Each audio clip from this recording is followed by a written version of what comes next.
Recuerdo fuerza en las piernas en una clase de teatro. Tenía que caminar en puntas de pie y me caía. Me fui 2 veces para el costado izquierdo y la segunda vez no lo pude disimular. Me caí encima de un compañero que nunca había visto. La profesora me susurró: no es necesario que te exijas tanto. Salí de esa clase y lloré por la calle Beruti como si hubiera muerto alguien. Cada síntoma que aparece y cada posibilidad que el cuerpo pierde son como un familiar que falta en la mesa del domingo. Algo que despedís y no sabés si vas a volver a sentir. Días después fui a ver a un neurólogo. Su voz de publicidad de perfumes masculinos me generó confianza desde el inicio. Me hizo pruebas. Llevarme la punta de los dedos a la nariz con los ojos cerrados varias veces, apretar su mano, hacer fuerza con los tobillos para afuera y para adentro, caminar por su consultorio apoyando solo los talones, luego el metatarso y luego solo las puntas de pie. Cuando quise caminar en puntas de pie, me choqué la camilla. La camilla pegó contra un acrílico y creo que se quebró. No importa, calzate y sentate. Me imaginé un reclamo a la obra social por romper un pedazo de clínica. Diagnóstico: torpeza por insensibilidad de miembros inferiores. Vamos a estudiarte. Y escribió órdenes con estudios y más estudios. Yo sentada pensaba: ¿por qué los médicos hablan en plural aún cuando están solos desde ese lado del escritorio? En uno de esos papeles me indicaba un electromiograma, un estudio en el que acostada recibí pinchazos de agujas de diferentes grosores que tienen distintas cargas de electricidad en las piernas y en los brazos. Con esa tortura evalúan si tus nervios responden a los estímulos o no. Me dieron turno para un día de diciembre en una clínica de microcentro. El calor y la humedad aplastaban. El consultorio era pequeño, sin aire acondicionado. Uno de los requisitos de la práctica era asistir acompañada. Por eso, mi mamá viajó desde Monte a Buenos Aires como cuando era niña. Cuando llegué, me hicieron firmar un consentimiento de casi 10 hojas de los posibles riesgos del estudio. Cuando entre tanto texto reconocí las palabras hipotensión y riesgo cardíaco, cerré los ojos, firmé y lo devolví. Transpiraba mi cuerpo sobre la camilla. Las primeras agujas eran en los pies y se ve que mis nervios ya estaban completamente anulados porque no sentía nada. Luego pasaron a los gemelos, a los cuádriceps, a los bíceps, a los tríceps. Mi sensibilidad ya era otra, por lo tanto, mi dolor ya era otro. Ahora vamos por unas agujas más profundas. Entonces, la electricidad empezó a tomar mi cuerpo hasta que el dolor me hizo explotar en lágrimas. Me sentí un muñeco vudú al que le estaba cayendo toda la mala suerte del mundo. Ah, te dan impresión estas agujas, pero se ve que a los tatuajes no les tenés tanto miedo. No me acuerdo la voz de la médica, pero sí su tono con sarcasmo. A partir de ese intercambio, establecimos una guerra fría entre sus agujas, mis lágrimas, su electricidad y mi sangre. La mía era una derrota anticipada. Los pinchazos empezaron a sangrar y por consecuencia a inflamarse. En cada pinchazo se había formado un huevo de alta temperatura que iba de violeta a negro. La médica dejaba las agujas solas, transmitiendo electricidad en mis brazos para limpiarme las piernas que chorreaban sangre. Eran mis músculos que lloraban. El estudio arrojó los resultados esperados. Mi sistema nervioso estaba deteriorado. Esto es quirúrgico, pero yo prefiero no operarte, así que no hay nada por hacer, Julia, dijo el médico con tono concluyente, sin ninguna chance de repregunta. Una vez más, los cirujanos histeriqueaban conmigo como el chico que te busca, pero nunca toma la iniciativa de invitarte a salir. Así eran los médicos con mi cuerpo, así se comportaban ante mi dolor. Hola, buenas tardes y buenas noches. En primer lugar le quiero agradecer a Eda, a Dora y a Mercedes por el equipo de interpretación que está acompañando esta charla. Bueno, lo que leí recién es un poco el inicio que quería darle a esta conversación, a esta charla, o a este taller, si se quiere, para que pensemos posibles alternativas, ¿no? Posibles fugas, posibles salidas a cómo encontramos orgullo dentro de quienes tenemos discapacidades.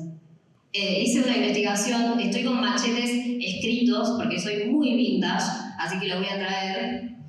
Pregunté a varias personas cuál es la primera idea que se presenta cuando pensás en una persona con discapacidad. Las respuestas fueron exclusión, soledad, locura, hospital, encierro, dolor, limosna, pobreza, desempleo, tristeza, inspiración, motivación, emoción y supervivencia. Claramente, en el listado de todas estas palabras no está la palabra orgullo. Y nadie piensa que dentro de las posibles palabras que nos pueden llegar a describir, está la palabra orgullo. Gracias al modelo social de la discapacidad, tenemos muy presente que el entorno nos discapacita. ¿Qué quiere decir esto? Que, por ejemplo, yendo a la definición más técnica, el modelo social define a la discapacidad como el resultado entre barreras del entorno y características de una persona. Barreras del entorno, ejemplo, escaleras o, no sé, falta de bibliografía de libros digitalizados, un montón de cosas que tenemos súper naturalizadas, no sé, falta de intérprete de lengua de señas en los canales de streaming, no sé si alguien consume streaming, nadie tiene intérprete de lengua de señas. Entonces, todas esas barreras de accesibilidad profundizan nuestras situaciones de discapacidad. ¿Esto qué hace? De alguna manera antepone y nos opone a lo que es el modelo médico. El modelo médico que nos propuso después de la Segunda Guerra Mundial, sobre todo. Ya va a pasar rápido esta parte porque la tengo que hacer sí o sí, porque si no, después no se va a entender nada. Así que me tengo que poner un poco histórica y aburrida, pero después cambiamos otra cosa. El modelo médico nos propuso y nos forzó en realidad a plantearnos que la discapacidad es una cuestión individual, que era una cuestión que teníamos que arreglar nosotros. ¿Para qué? Para ser parte de un sistema productivo, para ser parte de un sistema que te exige que produzcas. No solo que estés produciendo servicios, no solo que estés produciendo cosas, no solo que trabajes, sino que también produzcas familia, produzcas vínculos, produzcas hijes, produzcas relaciones, siempre el producir. Entonces, ese modelo médico nos iba de alguna manera evaluando nuestras capacidades para evaluarnos, para posicionarnos en alguna etiqueta de todas las etiquetas que tiene la discapacidad, que son muchas, y que me parece que ya es un buen momento como para empezar a pensar de que todas esas etiquetas que nos pone la discapacidad son en base a nuestros síntomas, en base a nuestros tipos de cuerpos. ¿Sí? Son todas clasificaciones que el modelo médico ha impregnado en nuestras vidas y que las tenemos súper naturalizadas y que el Estado también y las instituciones refuerzan con todos sus mecanismos, no sé, desde sacar el certificado de discapacidad, sacar un pase libre de transporte, nos clasifican todo el tiempo. Ese modelo médico nos evalúa y nos jerarquiza. Nos jerarquiza a ver qué personas sirven y qué personas no sirven. Qué personas tienen mucho menos valor social que el resto de las personas. Y el modelo social nos empieza a decir, bueno, no, esto es una cuestión colectiva, esto es una cuestión de responsabilidad social, de responsabilidad conjunta. Nosotros, nosotras y nosotros tenemos responsabilidad ante todas las discapacidades porque están dentro de la sociedad. Pero ¿qué pasa? El modelo social hoy no nos alcanza, nos queda corto, chico, no sé, no nos abarca, no nos está respondiendo a los debates que creo que hoy tenemos, que son, por ejemplo, bueno, ¿qué pasa con nuestros cuerpos? Nosotros tenemos ciertas características que el modelo social de vez en cuando como que se esfuerza por decir no pasa nada, tu cuerpo no tiene nada, cuanto más accesible sea el espacio, mejor. Y vas a ser menos risca posible. Para mí, hoy, el planteo es ¿qué es lo que pasa con nuestros cuerpos ante ese pensamiento? Y esto, quiero también dar crédito, me lo han enseñado personas con enfermedades crónicas discapacitantes, por ejemplo, y me hizo replantearme, porque yo dije, hace ya 5 años más o menos, dije en una charla, estaba dando un taller por Zoom, no me acuerdo qué era, y dije, porque las personas con discapacidad no estamos enfermas. Es una premisa que escuchamos mucho, es una premisa que la tenemos súper arraigada y que hoy las nuevas narrativas de la discapacidad están todo el tiempo separando a la enfermedad de la discapacidad. Y yo digo, yo no estoy enferma. ¿Cuál es el miedo que le tenemos a la palabra enfermedad? ¿Cuál es el miedo que le tenemos a la palabra discapacidad? Entonces me parece que ahí, en esos nuevos debates, en estas nuevas narrativas, nace una premisa y nace algo que le debemos prestar cierta atención, que es el rechazo que le tenemos a la palabra discapacidad o enfermedad. Y ahí viene la primera fuga del orgullo, tal vez. Nosotros creemos que la palabra discapacidad significa no poder, ¿no? Si vamos a la etimología, vamos a lo más literal de la palabra discapacidad es el que no puede algo. Pero lo que pasa es que cambiamos tanto la palabra discapacidad, no sé, por capacidades especiales, por capacidades diferentes, por todas esas frases, por diversidad funcional, palabras recontra extranjerizadas, recontra de afuera, que no nos representan, que estamos muy lejos de esos debates y que muchas veces son debates que ni en los lugares donde existen están aplicados. Porque diversidad funcional nació en España, pero la verdad es que no creo que ahí se comporten a la sociedad como y la sociedad lea a las personas con discapacidad como personas con diversidad funcional. Entonces, primera fuga total para el orgullo y para construir a la discapacidad como bandera de orgullo es ¿qué pasa con ese no puedo? ¿Qué nos pasa a los que nacemos con discapacidades y transitamos la vida con discapacidades al decir no puedo? A mí me han corregido un montón de veces cuando he dicho soy discapacitada. No, sos una persona con discapacidad. Sí, soy una persona con lesbianismo también. Hay una activista española que lo dice todo el tiempo a esto, que se llama Itzi Guerra, que siempre que puedo la menciono porque ella critica todo el tiempo esto de la palabra, ¿qué nos pasa con la palabra discapacitada? ¿no? Y la palabra discapacitada nos está reflejando que la sociedad nos discapacita todo el tiempo, aún más de ya las propias complejidades que tenemos.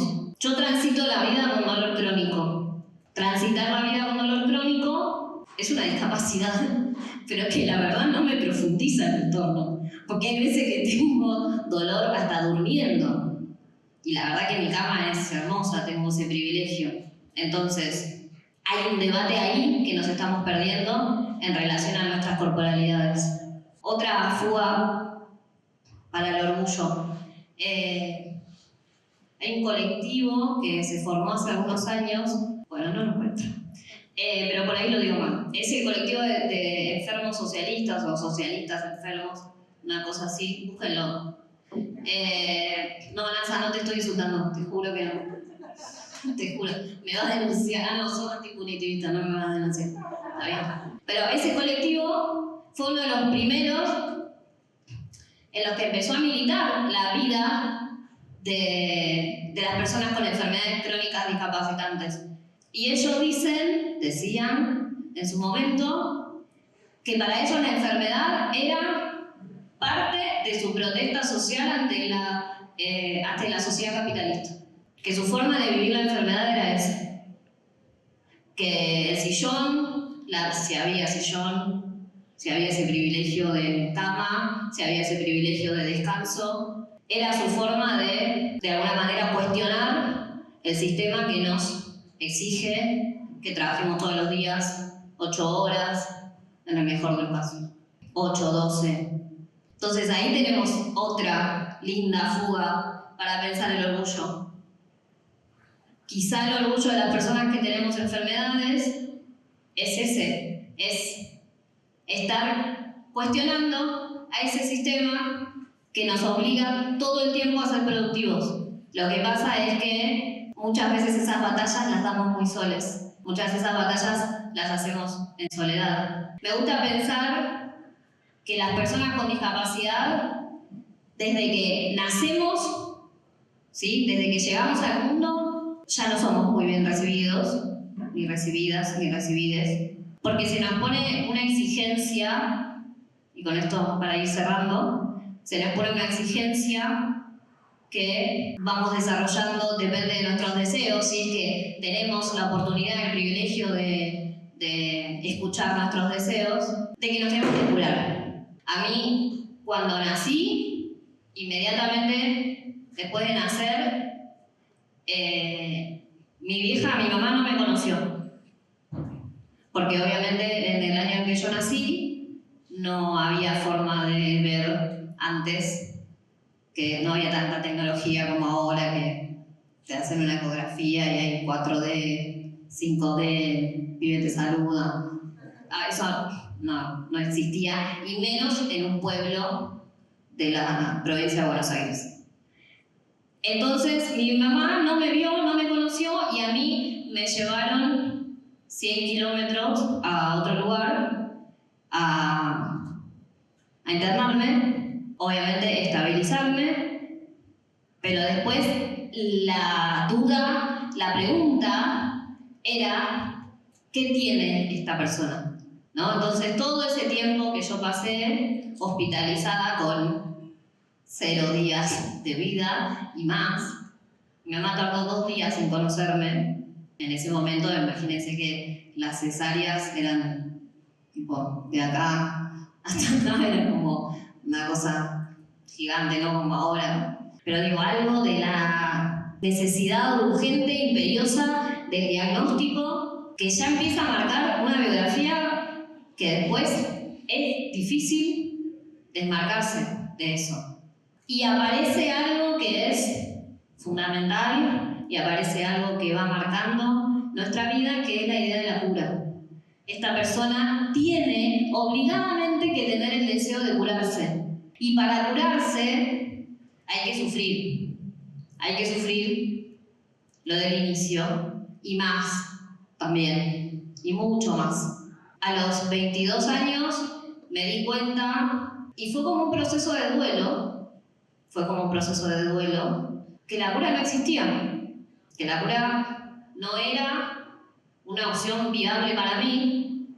Y ahí hay otro motivo de orgullo, ahí hay otro gran motivo de orgullo, porque me doy cuenta que voy a defender esta corporalidad hasta el día que me tenga que ir, pero voy a defender esta corporalidad haciendo el honor, si se quiere, a no apelar siempre a la ideología de la normalidad, que es lo que desde que nacemos nos marca la vida de quienes tenemos discapacidades. Desde que nacemos, las personas con discapacidades estamos persiguiendo esa normalidad. Y esa normalidad muchas veces va a la fuerza de un montón de intervenciones súper desalmadas, y el cuerpo termina siendo una especie de depósito de intervenciones de todo tipo, y ahí nos volvemos con esa especie de cuerpo público que todos, todas, todos pueden opinar de nosotros. Ejemplo, llego, no, sí, me duele la cintura. Ay, pero ¿por qué no vas a ver a tal que no sabes cómo bien, lo bien que me hizo? Desde eso, que es una pavada, hasta que en la calle te paren, me ha pasado más de una vez. ¿Vos qué tenés? No sé, digo, y se queda como, sí, ¿cómo no sabés lo que tenés? Y es lo más gracioso igual, no está confirmado, nunca se confirmó el síndrome, así que me separaron de mi mamá al pedo. Porque nunca, la tecnología no avanzó demasiado. Eso es otra cuestión para tener en cuenta en relación a quienes tenemos enfermedades crónicas. Si se supone que el síndrome que tengo es el que tengo, la cuenta da que somos aproximadamente 280 personas en el país. La ciencia no tiene ganas de ponerse a discutir sobre eso, ni a pensar qué gen dio origen a esa enfermedad. Entonces, motivos de orgullo, si se quiere, si se puede, porque también está eso, ¿no? Hay un mandato medio ahí del amor propio y de todo eso que nos arruina, que tenemos que tener cuidado. No es romanticemos la discapacidad, me duele la cintura, pero a la mierda el capitalismo, a la mierda el trabajo. No, porque de algo hay que vivir. O sea, no somos islas. El problema es que las personas con enfermedades nos terminamos comportando como islas porque todo el mundo va, todo el mundo avanza y vos te quedás ahí atrás como diciendo, paren, que yo todavía no llegué. Ese es un problema. Ahora hay tanta narrativa de la discapacidad que nos dice, vos podés, los cuerpos son diversos, pero son cuerpos igual. Sí, está todo bien, pero me duele la cintura igual, con ese discurso. Entonces, que construir ese amor propio sea colectivamente, sea en comunidad y sea teniendo en cuenta estas posibles salidas. No voy a seguir apelando a la idea de normalidad. El problema es que el capacitismo en el que vivimos nos dice que el estado natural de las personas es cuando no tienen discapacidad. Nace una persona, nace en estado natural, es que no tiene discapacidad. No sé si somos el estado artificial o qué, pero ese es el estado natural de las personas. Así que, bueno, gracias por quedarse a escuchar. Ya me vienen a hacer señas. No sé si alguien quiere hacer una pregunta. Está abierto el momento, si alguien quiere o decir algo, no sé. Sí. Una pregunta, pero tiene que ver con la historia personal que contaste. No sé si la puedo hacer de tu nacimiento. ¿Con la historia personal que conté? Nacimiento. Del nacimiento, sí. A tu mamá le preguntaron si podían hacer ese traslado de colisiera y todo eso que pasó. Pregunta si... ¿Cómo es tu nombre? Camila. Camila. Si a mi mamá le preguntaron cuando hicieron todo ese traslado, no lo sé, no creo. No creo, igual no lo sé. No es algo de lo que charlamos un domingo comiendo fideos, no. No es algo que mi familia recuerde con demasiado cariño, ese momento. Así que no lo sé. No lo sé. Digo, ahí pueden entrar un montón de cosas, cosas que son mucho más actuales, entre parto respetado y bla, un montón de cosas. Pero no lo sé, no tengo la respuesta. No sé si alguien más quiere decir algo. Sí. Ella se nota que es mi amiga. Dice que leí un libro y que no conté qué libro es. Lo voy a mostrar. Este libro se llama Curvaturas. Y bueno, sí, lo escribí yo. Gracias. Sí. El desafío está también en que no somos del mismo hospital. Sí, Germán lo que dice, Germán, sí. Yo te digo Gerchu, entonces, Gerchu está bien.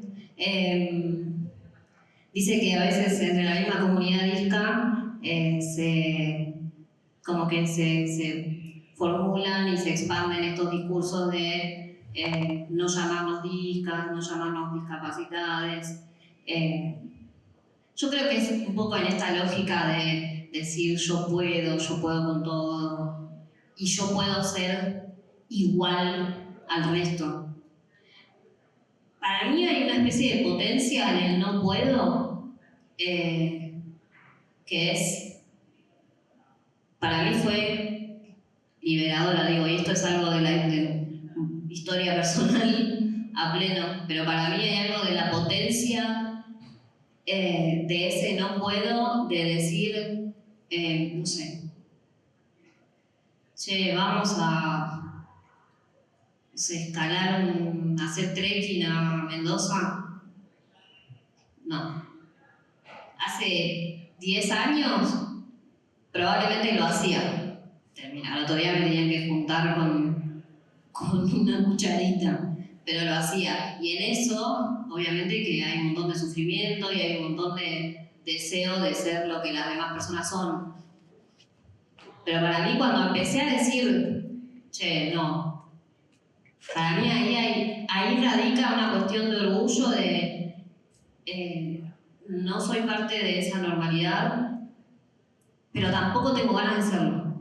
Y a partir de ahí vienen un montón de desencadenamientos, no sé si existe desencadenamiento, pero un montón de cosas que se desencadenan para pensar en qué otras cosas hacemos en nuestra vida cotidiana para parecernos igual que ese resto que la sociedad jerarquiza y que la sociedad contempla como esas personas naturales que no tienen discapacidad. Así que no sé si alguien tiene algún otro comentario. Bueno, Belén dice que también hay mucha importancia en lo que consumimos, de los discursos que consumimos en relación a la discapacidad. Y me hace pie para el cierre, porque un poco el cierre era también agradecer a Psicología del Sur, porque que en un festival de psicología donde hubo un montón de psicólogos en toda la grilla y un montón de profesionales, psiquiatras y gente que investiga y que hace un montón de cosas que yo no hago, la verdad que es un privilegio grande estar y tener voz acá y probablemente no sea algo tan típico escuchar personas con discapacidad en primera persona, es algo que en general incomoda demasiado, es algo que en general hay mucha gente que prefiere no hacer y que hay discursos de profesionales o gente que por ahí lo ve más desde fuera o desde su trabajo o desde su práctica que habla de discapacidad y que tal vez tienen mucha más voz. Cuando las personas con discapacidad decimos, che, todos tenemos responsabilidad en esto, todos dicen, bueno, me voy. Digo, e incluso yo también, o sea, esto que decías vos de los discursos que estamos todo el tiempo replicando, también lo hacemos nosotros, no sé, yo con las personas ciegas, yo con las personas sordas, o sea, con discapacidades o enfermedades en las que no transito. Así que, bueno, gracias por la oportunidad de hablar en primera persona, me parece que es hermoso y les agradezco mucho y me voy porque me van a echar. Gracias.